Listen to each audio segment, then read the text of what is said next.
네, 오늘 우리가 읽은 이 본문의 말씀이 우리에게 보여주는 것이 무엇일까요? 네, 짧은 두 절의 말씀인데요. 하나님께서 여기서 강조하시는 것이 무엇일까요? 네, 먼저는 지난주에 생각해 보았던 말씀처럼 우리에게는 유일한 참 하나님밖에 없다라는 것을 오늘 본문이 먼저 강조하고 있습니다. 지난주에 말씀드렸던 우리 하나님을 설명하는 그 두 단어를 기억하실 것입니다. 우리 하나님은 Living and True God이라고 제가 설명드렸습니다. 우리 하나님은 살아계신 참 하나님이십니다. 그래서 오늘 본문에서도 나는 하나님이라 나 외에 다른 이가 없느니라 나 같은 이가 없느니라 라고 말씀하고 있는 것입니다. 우리 성도님들도 그러시겠지만 저는 이 말씀을 읽으면서 많은 힘을 얻고 위로를 받습니다. 이렇게 선언하신 전지전능하신 하나님이 우리의 아버지가 되신다는 것, 얼마나 힘이 되고 위로가 되고 또 소망이 되는 그런 말씀인지 모르겠습니다. 이렇게 이사야서 46장 9절에서는 유일하신 하나님을 강조했는데 이어지는 10절 말씀은 무엇을 강조하는 것일까요? 10절 말씀 제가 다시 한번 읽겠습니다. 내가 시초부터 종말을 알리며 아직 이루지 아니한 일을 옛적부터 보이고 이르기를 나의 뜻이 설 것이니 내가 나의 모든 기뻐하는 것을 이루리라 하였노라. 이 부분은 하나님의 주권과 하나님의 통치를 설명해 주는 그러한 부분입니다. 성경은 하나님께서 모든 일을 하나님의 마음의 소원대로 이루신다고 그렇게 말합니다. 하나님께서는 하나님 자신의 영광을 위해서 창조하신 모든 것에 대한 그런 목적과 계획을 가지고 계시고 그 가운데 하나님의 크신 계획을 이루어 가십니다. 하나님은 창조자이시고 하나님은 주인이시기 때문에 모든 것을 하나님의 기뻐하시는 뜻대로 다스리시고 통치하실 수 있으신 것입니다.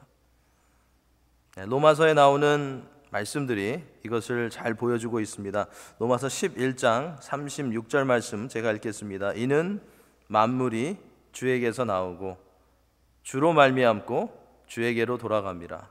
그에게 영광이 세세에 있을지어다. 아멘. 만물이 주에게서 나오고 주로 말미암고 주에게로 돌아간다고 했습니다. 로마서 9장 17절 18절에 가보면 애굽의 이 바로의 이야기가 나옵니다. 하나님께서 애굽의 바로를 세우신 이유를 이 말씀 가운데 설명해 주고 있는데 그것은 하나님의 능력을 나타내시기 위하였다고 그렇게 말하고 있습니다. 로마서 9장 17절 18절 제가 읽겠습니다. 성경이 바로에게 이르시되 내가 이 일을 위하여 너를 세웠으니 곧 너로 말미암아 내 능력을 보이고 내 이름이 온 땅에 전파되게 하려 함이라 하셨으니 그런즉 하나님께서 하고자 하시는 자를 긍휼히 여기시고 하고자 하시는 자를 완악하게 하시느니라. 우리가 가진 상식이나 지혜로는 이것을 다 이해할 수 없지만 하나님께서는 하나님의 기뻐하시는 뜻대로 바로 왕을 사용하셨다는 것입니다. 바로의 마음이 강팍함과 악함을 통해서 이스라엘을 구원하시는 그런 하나님의 능력을 하나님께서 나타내셨고 이스라엘 자손들과 온 세계에 그 능력의 하나님을 알리는데 이 바로를 사용하셨다는 것입니다. 이어지는 로마서 9장 19절 이하의 말씀에서는 이렇게 누구를 하나님께서 정하셔서 하나님 마음대로 사용하시는 것은 잘못된 것이 아니냐, 불공평한 것이 아니냐라는 그런 질문이 나옵니다. 이것은 요즘도 그렇지만 바울 사도 당시에 사람들이 가지고 있었던 그런 질문이었습니다. 이에 대해서 바울 사도는 로마서 9장 20절, 21절에서 하나님의 크신 계획과 주권에 대한 중요한 포인트를 말해줍니다. 제가 읽겠습니다. 이 사람아 내가 누구이기에 감히 하나님께 반문하느냐? 지음을 받은 물건이 지은 자에게 어찌 나를 이같이 만들었느냐 말하겠느냐? 토기장이가 진흙 한 덩이로 하나는 귀 있을 그릇을 하나는 천이 있을 그릇을 만들 권한이 없느냐? 이 말씀은 다시 한번 하나님이 피조물을 가지고 사람의 뜻이나 사람의 생각대로가 아니라 하나님께서 계획하시고 하나님께서 원하시는 대로 일하신다는 것을 말해줍니다. 토기장이가 진흙으로 그릇을 만들 때 자신이 원하는 대로 만드는 것처럼 하나님께서 그렇게 하신다는 것입니다. 무엇을 만들든지 어떠한 용도로 생각하고 만들든지 그것은 진흙을 가지고 있는 토기장이 즉 하나님의 권한이라는 것입니다. 우리는 모두 다 유한한 존재들이기 때문에 하나님께서 이렇게 주권 가운데 일해 가시는 것에 대해서 불평할 수도 있고 따질 수도 있을 것입니다. 왜 하나님 이것은 이렇게 하시는지, 왜 저것은 저렇게 하시는지. 그런데 그런 마음이 우리에게 일어날 때 우리가 기억해야 할 것은 우리를 그리고 우주 만물을 창조하신 하나님은 선하신 악이 없으신 하나님이시라는 것입니다. 하나님께서 계획하시고 창조하시는 모든 일 가운데는 악이 있을 수 없고 하나님은 실수하지 않으시는 그러한 하나님이시라는 것입니다. 그러니까 애굽의 바로를 심판하심으로 하나님의 능력을 나타내신 것은 전혀 문제가 될 수 없다라는 것입니다.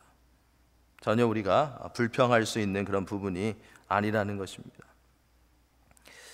하나님께서는 때로는 이러한 크신 하나님의 계획을 말씀을 통해서 알려주시는 그런 부분도 있지만 비밀로 감추어 두시고 하나님께서만 이루어 가시는 그런 부분도 있습니다. 우리에게 리빌해 주시는 부분도 있고 끝까지 시크릿으로 두시는 그런 부분이 있습니다. 예를 들자면 우리가 어떻게 구원을 받을 수 있는지는 하나님 말씀을 통해서 여러 곳에서 분명하게 말씀해 주십니다. 주 예수를 믿으라 그러면 너와 내 집이 구원을 얻으리라. 이는 저를 믿는 자마다 멸망치 않고 영생을 얻으리라. 내가 만일 내 입으로 예수를 주로 시인하며 내 마음에 믿으면 구원을 얻으리라. 누구든지 주의 이름을 부르는 자는 구원을 받으리라.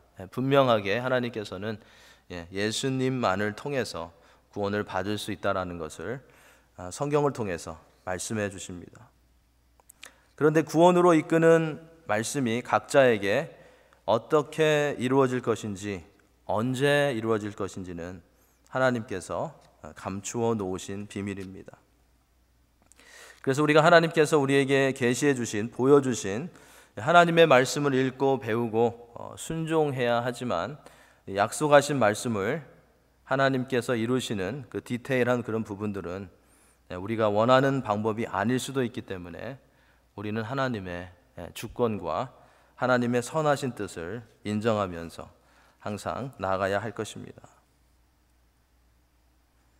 하나님의 거대한 이 계획과 주권과 통치를 조금 더 쉽게 이해하기 위해서는 우리가 이 집을 건축하는 것을 생각하면 도움이 많이 됩니다. 사람들이 집을 건축하기 전에, 집을 짓기 전에 무엇을 먼저 합니까? 집의 그 건축에 필요한 모든 것을 계획합니다. 블루프린트를 준비합니다. 하나님께서도 우주 만물을 창조하실 때 그냥 아무런 계획 없이 하신 것이 아니라 그것에 대한 큰 플랜을 가지고 하신 것입니다. 그것이 집을 짓기 위해서 준비하는 것과 비슷한 것입니다. 하나님께서는 하나님께서 계획하시고 목적하신 것을 창조 사역과 섭리 사역을 통해서 이루어 가십니다. 이것이 오늘 말씀의 토픽이기도 합니다. 하나님께서 계획하시고 목적하신 것을 창조 사역과 섭리 사역을 통해서 이루어 가십니다. 창조 사역은 하나님께서 그 어떤 것이 존재하기 전에 계획하신 것을 이루시기 위해서 시작하시는 사역입니다. 하나님의 창조 사역하면 무엇이 생각나십니까? 창세기 1장이 생각나실 것입니다. 창세기 1장 1절이 생각나실 것입니다. 태초에 하나님이 천지를 창조하시니라. 하나님의 창조 사역에 대한 말씀입니다. 하나님의 창조 사역의 핵심을 성경은 세 가지로 정리해주고 있습니다. 사람들은 무엇을 만들 때 항상 준비해 둔 그런 재료를 가지고 만듭니다. 그 재료가 없으면 아이디어가 있어도, 굉장히 놀라운 그런 생각을 가지고 있어도 아무것도 할 수 없습니다. 그런데 하나님께서는 이 세상을 창조하실 때 어떻게 하셨습니까? 하나님은 어떤 재료를 필요로 하지 않으셨습니다. 하나님은 무에서 유를 창조해 내셨습니다. 시편 33편 9절 말씀 제가 읽겠습니다. 그가 말씀하심에 이루어졌으며 명령하심에 견고히 섰도다. 하나님의 창조 사역을 굉장히 정확하고 간단하게 설명해 줍니다. 그가 말씀하심에 이루어졌으며 명령하심에 견고히 섰도다. 이처럼 하나님의 창조 사역의 첫 번째 핵심은 하나님께서 말씀으로 천지를 창조하셨다는 것입니다.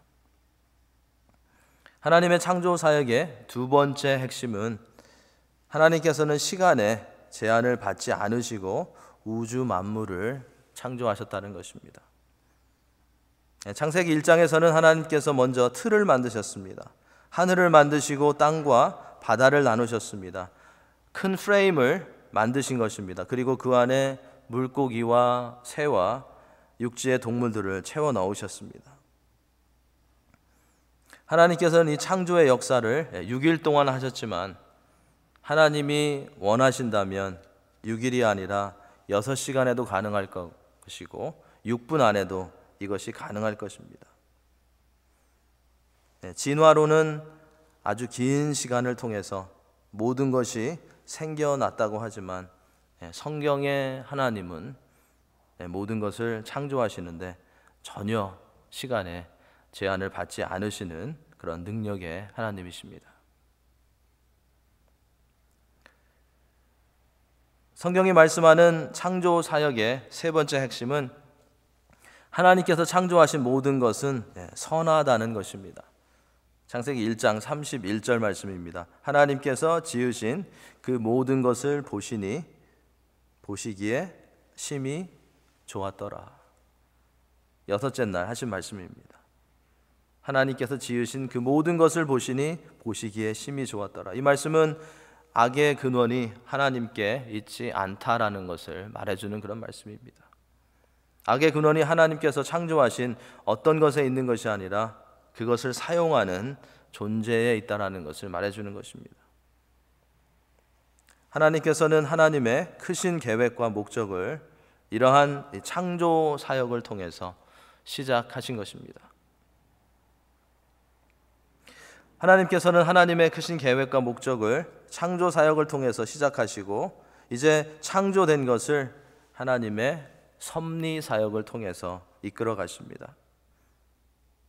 앞에서 살펴보았던 집을 짓는 이그젬플로 돌아가 보면 집을 짓기 전에 청사진을 준비하는 것은 하나님께서 계획을 세우시는 것과 비슷하고 또 그 청사진에 따라서 집을 짓는 것은 하나님의 창조 사역과 비슷한 것입니다. 그리고 이제 완성된 집은 잘 관리해야 하는데 이것이 창조하신 것을 하나님의 뜻과 목적에 맞게 관리하시고 이끌어 가시는 섭리 사역인 것입니다. 어떤 사람들은 하나님께서 크신 계획을 가지시고 우주 만물을 창조하셨지만 그 이후에는 모든 것들이 알아서 돌아가게 그냥 놓아두신다고 그렇게 주장합니다. 그런데 성경은 무엇이라고 말합니까? 성경은 하나님께서 크신 계획 가운데 창조하셨고 그 창조하신 모든 것들을 계속해서 다스리시고 그 가운데 역사하셔서 하나님의 뜻을 이루어가게 하신다고 말하고 있습니다. 시편 103편 19절에서는 여호와께서 그의 왕권으로 만유를 다스린다고 했습니다. 우주 만물들을 하나님께서 창조하셨을 뿐만 아니라 다스리고 계신다고 말씀하고 있습니다. 이사야서 28장 29절에서는 하나님의 경영이 기묘하며 지혜는 광대하시다라고 말씀합니다. 하나님의 경영과 지혜가 원더풀하고 엑설런트하다고 그렇게 영어 성경에는 표현되어 있습니다. 로마서 11장 33절 34절에서는 깊도다 하나님의 지혜와 지식의 풍성함이요 그의 판단은 헤아리지 못할 것이며 그의 길은 찾지 못할 것이로다. 누가 주의 마음을 알았느냐? 누가 그의 모사가 되었느냐라고 말씀합니다. 이렇게 하나님의 섭리는 하나님의 놀라우신 경영과 하나님의 풍성하신 지혜와 판단 가운데 이루어지는 것입니다. 하나님께서 창조하신 것을 돌보시고 이끌어 가시는 하나님의 섭리 가운데는 두 가지 사역이 있습니다. 보존하시는 사역과 통치하시는 사역이 있습니다. 우리가 많이 들어보았던 그런 단어들입니다. 보존하시는 사역과 통치하시는 사역. 먼저 보존하시는 사역은 만물을 지키시고 붙드시는 것을 말합니다. 하나님께서 만물을 지키시고 붙드신다는 것입니다. 히브리서 1장 3절에서는 그의 능력의 말씀으로 만물을 붙드신다라고 했습니다. 말씀으로 하나님께서 만물을 붙들고 계신다는 것입니다.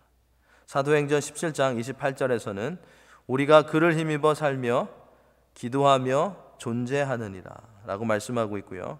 느헤미야 9장 6절에서는 그가 모든 것을 지으시고 다 보존하신다라고 말씀합니다.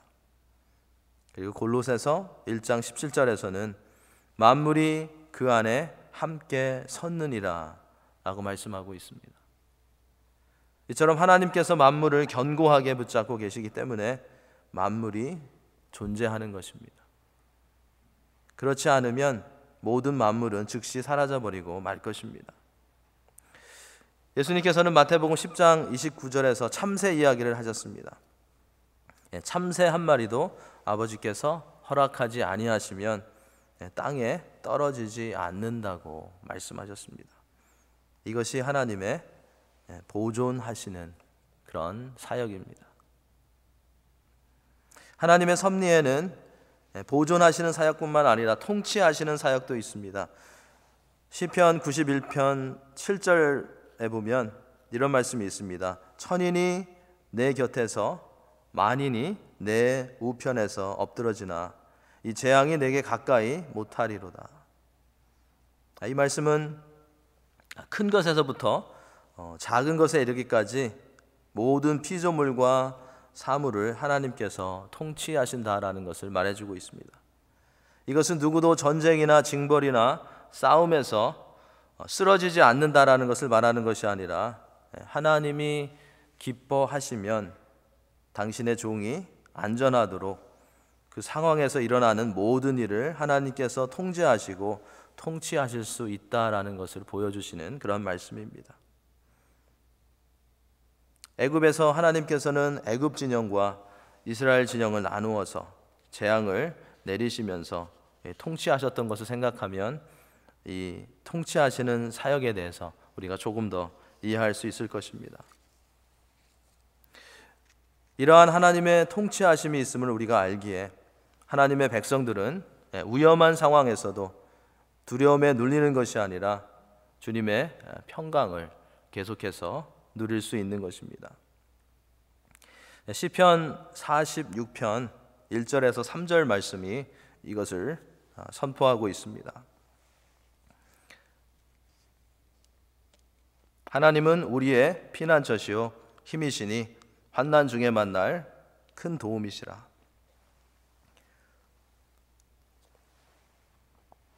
그러므로 땅이 변하든지 산이 흔들려 바다 가운데 빠지든지 바닷물이 솟아나고 뛰놀든지 그것이 넘침으로 산이 흔들릴지라도 우리는 두려워하지 아니하리로다. 하나님의 통치하심에 대한 말씀입니다.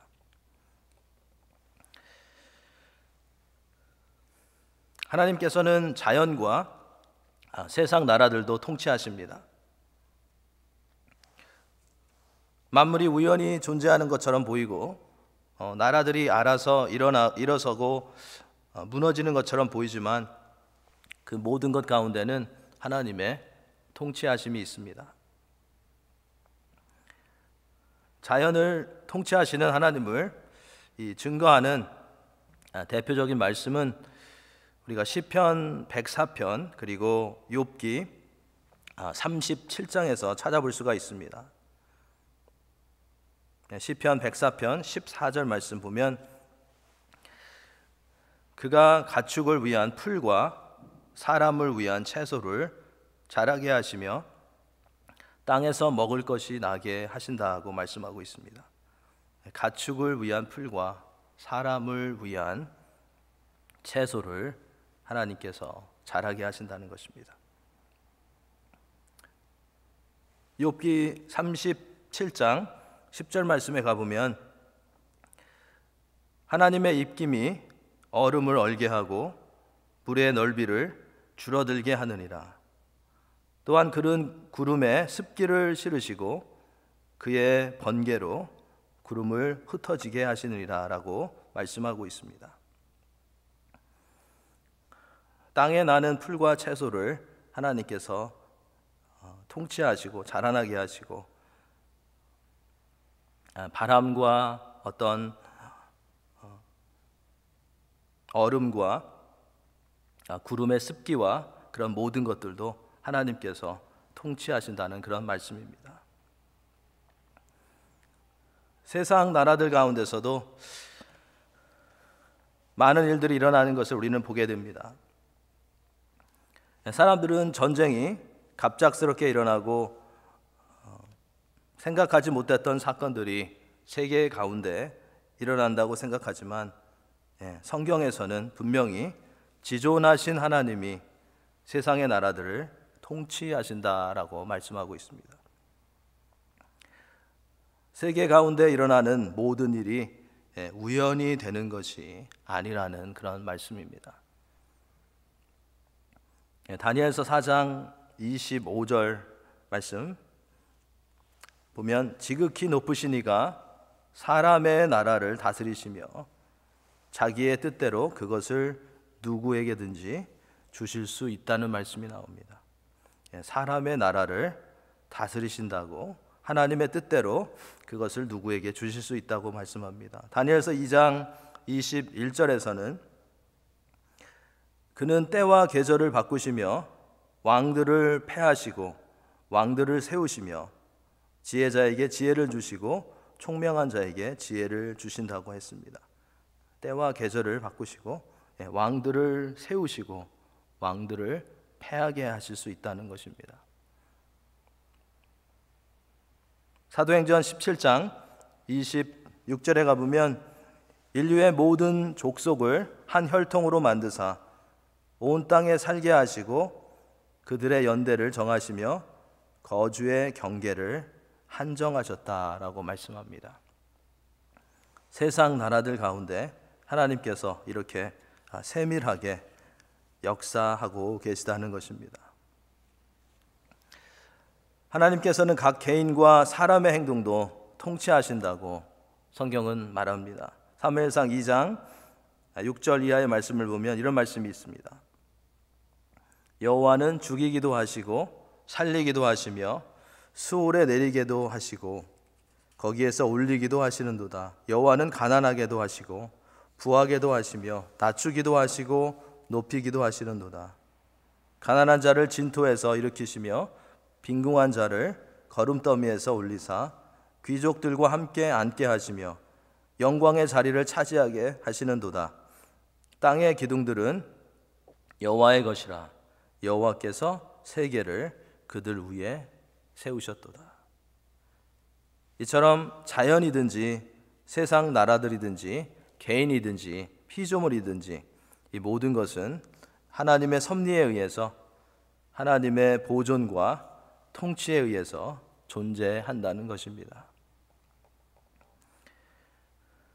모든 피조물과 그들의 모든 행동을 보존하고 통치하시는 하나님을 신뢰할 수 있는 그런 그리스도인들은 위험한 일들 가운데서도 또 사망의 음침한 골짜기를 걷는 것과 같은 그런 상황에서도 두려워하지 않으며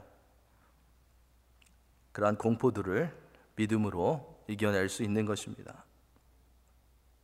하나님의 섭리를 믿는 그리스도인은 자신의 운명과 또 온 세계 나라들의 운명이 하나님 아버지 손에 있다는 것을 알기 때문에 질병과 환난과 고통 가운데서도 아버지 하나님의 인도하심을 신뢰하며 믿음으로 승리할 수 있는 것입니다.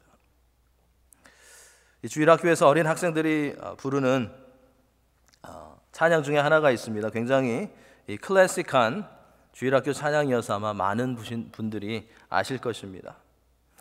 이 찬양이 하나님의 섭리 사역을 잘 정리해주고 있습니다. 어릴 때 우리 주일학교에서 많이 불렀던 그런 찬양입니다. 가사는 이렇습니다. He's got the whole world in his hand. He's got you and me, brother, in his hand. He's got you and me, sister, in his hand. He's got everybody here in his hand. He's got the whole world in his hand. 하나님의 손에 모든 것이 온 우주 만물부터 시작해서 우리의 모든 것이 하나님의 손에 달려 있다라는 그런 가사입니다. 우리는 이 찬양의 가사처럼 하나님께서 모든 것을 붙들고 계시고 우리를 보존하시고 통치하고 계시다는 사실을 믿고 고백할 수 있는 그런 하나님의 자녀들이 되어야 할 것입니다. 이러한 하나님의 섭리하시는 사역을 보여주는 성경에 나오는 두 개의 사건을 소개해드리고 말씀을 맺도록 하겠습니다. 어떠한 사건이 있을까요? 하나님의 섭리하시는 역사, 하나님의 섭리하시는 사역. 첫 번째는 룻의 이야기입니다. 룻기에 나오는 룻의 이야기입니다. 흉년으로 인해서 모압 땅에 내려갔던 나오미는 자신의 남편과 두 아들을 다 잃습니다.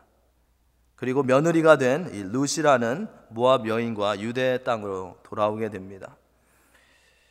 시어머니 나오미와 모압 땅에서 유다 땅으로 돌아온 룻은 생계를 이제 유지하기 위해서 이삭을 주우러 밭으로 나갔는데 그 밭이 기업을 물을 수 있는 엘리멜렉의 친족 보아스의 밭이었습니다. 그리고 마침 그때 그 비슷한 시간에 보아스가 밭으로 나오게 되었습니다.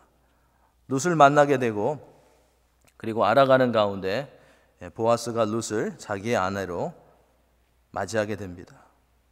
그래서 우리가 잘 아는 대로 룻은 이방 여인이었음에도 불구하고 예수님의 족보에 들어가게 됩니다. 다윗과 그리스도의 족보에 예수 그리스도의 조상인 다윗의 증조 할머니가 되어서 다윗과 그리스도의 족보에 올라오게 됩니다. 이것을 우리가 어떻게 설명할 수 있을까요? 룻이 시어머니 나오미를 떠나지 않은 것, 나오미가 룻을 데리고 유다 땅으로 돌아온 것, 룻이 보아스의 밭에 가게 된 일, 이것은 우연히 어떤 찬스에 의해서 일어난 것이 아니라 하나님의 섭리 가운데 하나님께서 이끄시고 하나님께서 통치하시는 가운데 일어난 일입니다. 이러한 룻의 이야기는 하나님께서 우리의 모든 삶의 부분에 관심을 가지고 계시고 꼭 예배하는 것뿐만 아니라 우리의 삶의 모든 부분 가운데 하나님께서 관심을 가지고 계시고 그 가운데 항상 일하고 계신다는 것을 증거해 주는 그러한 소중한 이야기입니다. 요셉의 이야기가 있습니다. 창세기 45장에 나오는 이야기입니다. 45장 3절부터 제가 몇 절 읽겠습니다.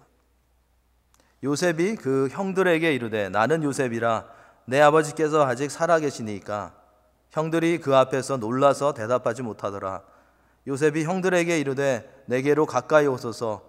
그들이 가까이 가니 이르되 나는 당신들의 아우 요셉이니 당신들이 애굽의 판자라.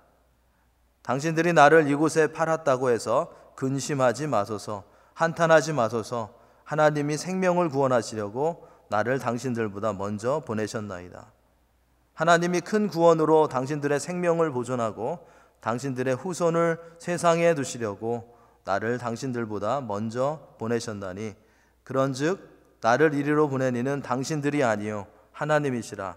하나님이 나를 바로에게 아버지로 삼으시고 그 온 집의 주로 삼으시며 애굽 온 땅의 통치자로 삼으셨나이다.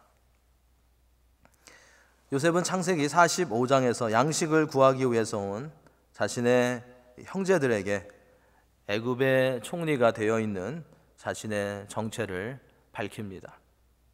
그리고 하나님께서 자신을 어떻게 인도해 오셨는지 설명해 줍니다.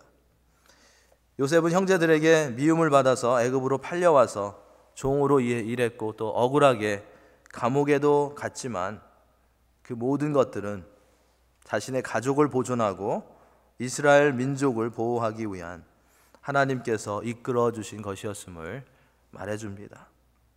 그래서 하나님이 나를 당신들보다 애굽에 먼저 보낸 것이라고 고백합니다. 그리고 나서 창세기 50장 20절에 가보면 당신들은 나를 해하려고 했지만 하나님께서는 그것을 사용하셔서 많은 백성들의 생명을 구원하게 하신 것이라고 요셉은 말합니다. 바로 이것이 하나님의 섭리의 역사입니다.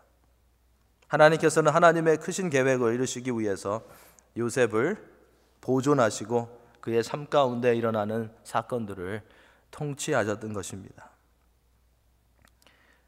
룻의 케이스나 요셉의 케이스나 그들의 삶 가운데는 힘들고 고통스럽고 소망이 전혀 없어 보이는 그런 상황이 많이 있었습니다. 그들은 위기를 만나기도 했습니다. 하지만 하나님께서는 하나님의 크신 계획을 이루어 가시기 위해서 룻과 요셉이 만나는 모든 상황들을 다스리시고 사용하셔서 결국 선을, 하나님의 뜻을 이루게 하신 것입니다. 이것을 서포트해 주는 말씀이 있죠. 로마서 8장 28절. 우리가 알거니와 하나님을 사랑하는 자 곧 그의 뜻대로 부르심을 입은 자들에게는 모든 것이 합력하여 선을 이루니라. 이러한 요셉과 룻의 이야기는 우리 하나님께서는 오늘도 우리의 삶의 모든 영역에서 일하시며 하나님의 뜻을 이루어 가신다라는 것을 보여주고 계십니다. 오늘도 온 세계 가운데, 나라들 가운데, 모든 피조물 가운데, 그리고 택하시고 부르신 하나님의 자녀들 가운데, 우리들 가운데 하나님의 영광을 위해서 보존하시고 통치하시고 다스리시는 그런 하나님의 세밀하신 손길을 우리가 믿음으로 바라보며 모든 상황 가운데 담대하게 하나님의 뜻을 찾고 인내하며 인도하심을 받는 그런 성도님들과 여러분들의 가정과 또 우리의 교회가 될 수 있기를 예수님의 이름으로 간절히 축원합니다. 기도하시겠습니다.